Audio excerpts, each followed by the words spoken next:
తెలంగాణ విద్యారంగంలో సమూల మార్పుల కోసం చేస్తున్న కృషికి మద్దతు ఇవ్వాలని కేంద్ర ఆర్థిక మంత్రి నిర్మలా సీతారామన్ను కోరింది సీఎం రేవంత్ రెడ్డి బృందం. తెలంగాణలో విద్యాభివృద్ధికి కేంద్రం అండగా నిలబడాలన్నారు. ఢిల్లీ పర్యటనలో ఉన్న సీఎం రేవంత్ రెడ్డి కాంగ్రెస్ ఎంపీలతో పాటు నిర్మలా సీతారామన్తో భేటీ అయ్యారు. యంగ్ ఇండియా స్కూళ్లు, ఇతర విద్యా సంస్థల అభివృద్ధికి 30,000 కోట్ల రూపాయలు ఇవ్వాలని కోరారు.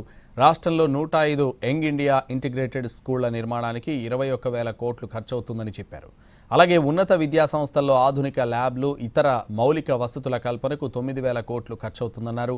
అందుకు గాను నిధుల సమీకరణ కోసం ప్రత్యేక కార్పొరేషన్ ఏర్పాటు చేసుకునేందుకు అనుమతి ఇవ్వాలన్నారు. అలాగే ఎఫ్ఆర్బిఎం పరిమితి నుంచి మినహాయించాలని కేంద్ర మంత్రి నిర్మలా సీతారామన్ను కోరారు.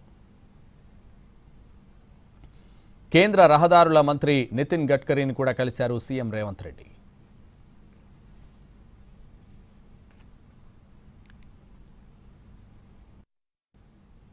ఇప్పుడు ఫైనాన్స్ మినిస్టర్ని కలిసి రాష్ట్రంలో మనం అడ్వాన్స్ ట్రైనింగ్ సెంటర్స్ గురించి, తర్వాత రాష్ట్ర రావాల్సినటువంటి ఫైనాన్షియల్ అసిస్టెన్స్ అంతా సమయానికి ఇవ్వాలని మరి ఫైనాన్స్ మినిస్టర్ గారితో మాట్లాడటం జరిగింది.